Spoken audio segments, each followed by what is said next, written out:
It's been 66 years since our favorite park opened, and just as Walt said, it has continued to grow and change throughout the years. So today, we will talk about some of the Disneyland rides that have been lost and even forgotten through the years. Fastpass facts. Peoplemover rocket rods. The first Peoplemover installation is already in daily operation at Disneyland. On peak days, it carries nearly 40,000 passengers. One of the attractions that we miss and would love to see back at Disneyland is the Peoplemover.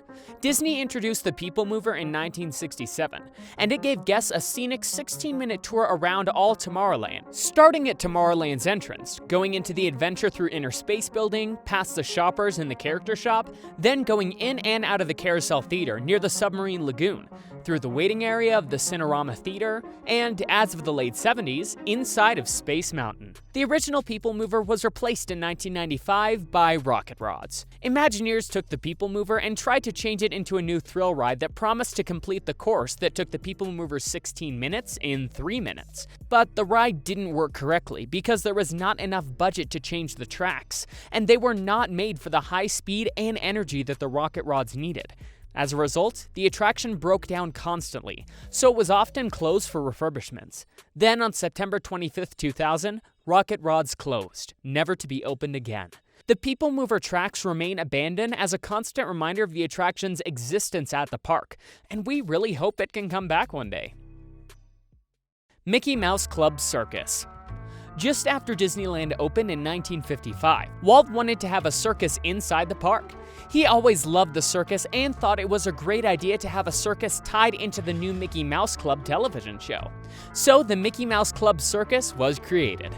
The show started with a parade that went down Main Street featuring animals, clowns, and even the Mouseketeers. Then it came to 2 huge circus tents being set up on the edge of Fantasyland. There, 2 75-minute performances took place every day. The show also had acrobats, aerialists, wild animals, and the Mouseketeers. But this circus was a mess, with animals escaping from the tent and fighting inside their cages, including an incident in which a Black Panther bit off the paw of another animal in front of a live audience.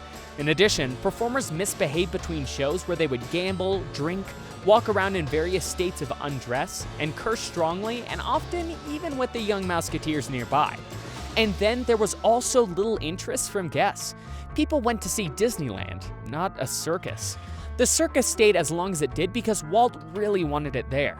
But Imagineers had a hard time running it and making the effort of trying to keep it under Disney standards. So after a while, the circus was closed down. America Sings. In 1974, Disney was preparing to celebrate the nation's bicentennial, and for this, the Imagineers developed a new attraction with the unique Disney style, the musical history of America being told by singing and dancing animals. This attraction was America Sings. It opened on June 29, 1974, replacing the Carousel of Progress, which had been moved to the Magic Kingdom in 1973. The show was hosted by Sam the Eagle and Ollie the Owl. The rotating theater took park guests through 4 acts, in which a cast of audio animatronics animals entertained the audience by singing songs from various periods in America's musical history. The Enchanted Tiki Room and the Country Bear Jamboree had introduced the concept of audio animatronic musical review, but America Sings took the concept to a new level. These animatronics had an impressive range of motion, incredible voice work, and an excellent design by Mark Davis. But the enthusiasm for the bicentennial passed, and America Sings did not fit with the Tomorrowland concept. And so, after a run of almost 14 years, it closed in April 1988. There were many animatronics in the attraction, and it would have been so awful to see them all go to waste. So Imagineers took these animatronics, recycled them, and put them into different attractions. A couple of geese from America Sings stayed in Tomorrowland. These geese didn't even wait for America Sings to close before becoming long-neck robots for Star Tours. And most of the critters took up residence in Splash Mountain because they fit right in with the ride's characters. Sam the Eagle and Ollie the Owl were also recycled as Brer Fox and Brer Rabbit for Splash Mountain. Now, we can't wait to see what Imagineers will do with the new Princess and the Frog attraction that will be replacing Splash, and hopefully these animatronics will be recycled and used again for this new ride. Submarine Voyage. The Submarine Voyage through liquid space was created to remove the extremely unreliable phantom boats at Tomorrowland. This ride opened on June 14, 1959, as one of the first rides to require an e-ticket. Submarine Voyage featured vehicles designed to resemble submarines that would take guests on a journey into the deepest parts of the ocean, where animatronics and props could be seen underwater. The original idea for this ride was supposed to feature real fish and other sea creatures, but this idea proved to be unfeasible. But during the summers of 1959 to 1967, there were mermaids in the lagoon. They could be seen sunbathing themselves and performing synchronized swimming and underwater stunts for 4 hours each day. Disney ended this feature in 1967 after several mermaid performers reported health concerns related to the submarine's diesel exhaust fumes and the highly chlorinated water. On September 9, 1998, the Submarine Voyage was closed due to its low hourly capacity, age defects, and high maintenance and labor costs. And when it closed down, a new attraction was promised to come in its place by 2003. This new ride was supposed to be based on Atlantis: A Lost Empire. But when Atlantis bombed at the box office, all that ever came of the planned ride was a meet and greet spot in front of the lagoon with Milo and Kita. The submarine lagoon was suddenly drained in April 2005, exposing the fading rockwork and underwater figures. Walls went up around the lagoon, announcing that Submarine Voyage would return as the Finding Nemo Submarine Voyage. The old figures were auctioned off and replaced. In 2007, Finding Nemo Submarine Voyage was opened. This attraction is very similar, but a lot more friendly. Using the newest technology at the time, the characters were projected onto the screens.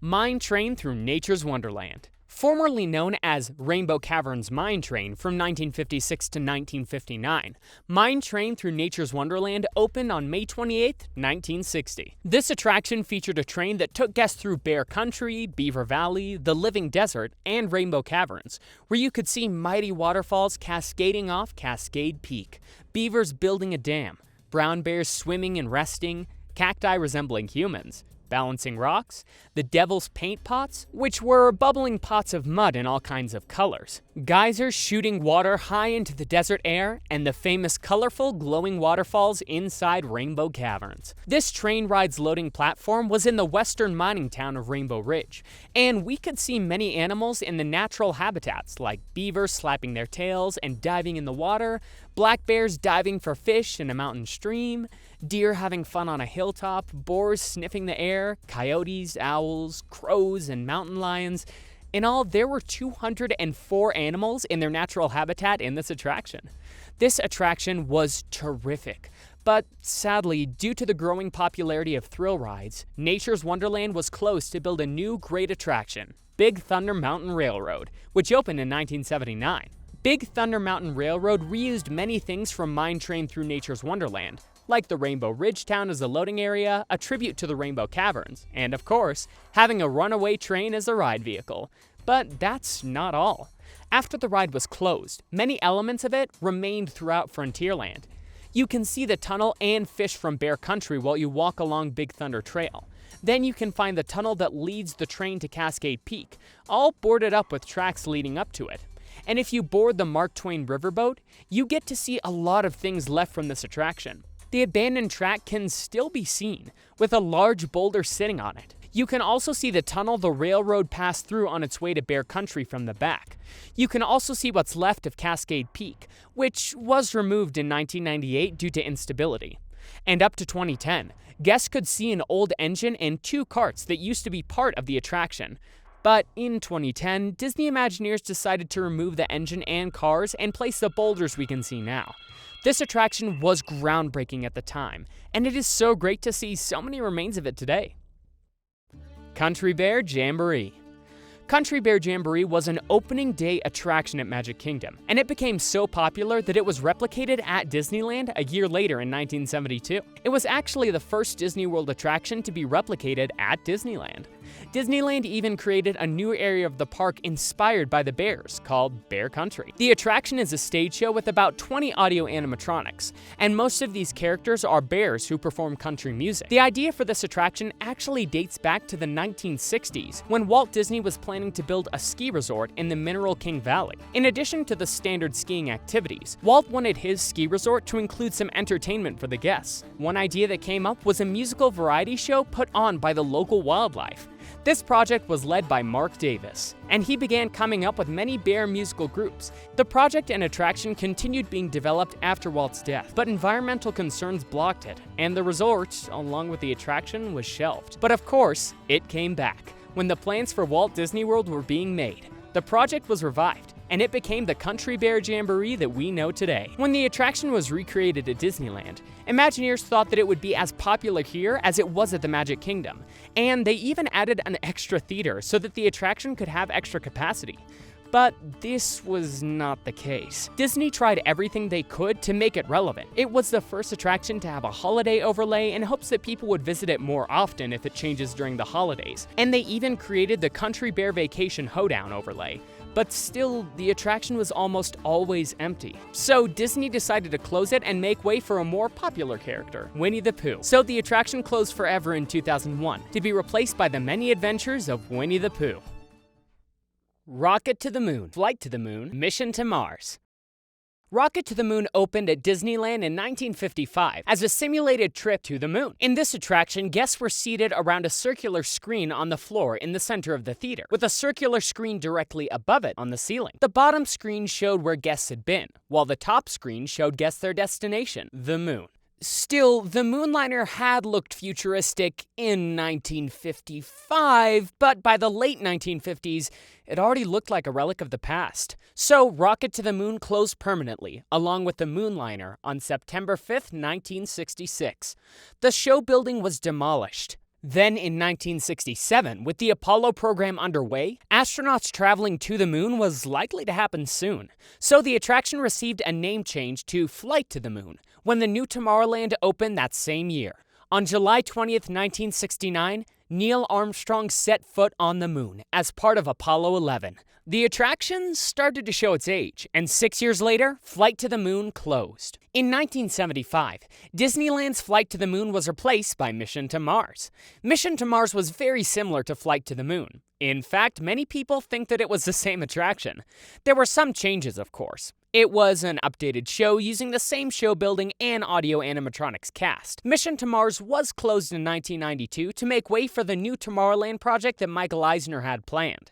It was supposed to be replaced by Alien Encounter, but sadly, this whole Tomorrowland 2055 project was canceled, and instead, Red Rocket's Pizza Port opened in 1998, where Mission to Mars used to be. Flying Saucers. Flying Saucers opened at Disneyland in 1961. This attraction brought life to a relatively quiet Tomorrowland. They were the bumper cars of the future. Guests rode on personal flying saucers on a cushion of air, similar to an air hockey game, which played in a similar way to bumper cars with guests ramming each other with their saucers.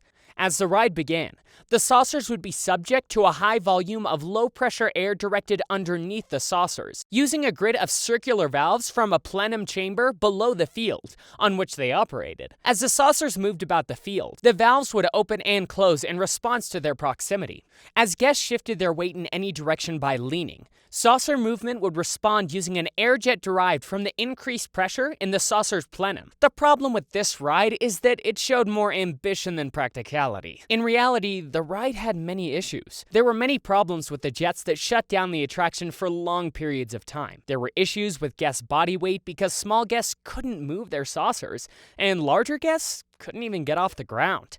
Other problems had guests turning their saucers completely over. Apart from that, it was expensive to operate, maintenance was intensive, and it did not fit the normal Disneyland guest flow, in that a relatively small number of riders were able to participate on any given day.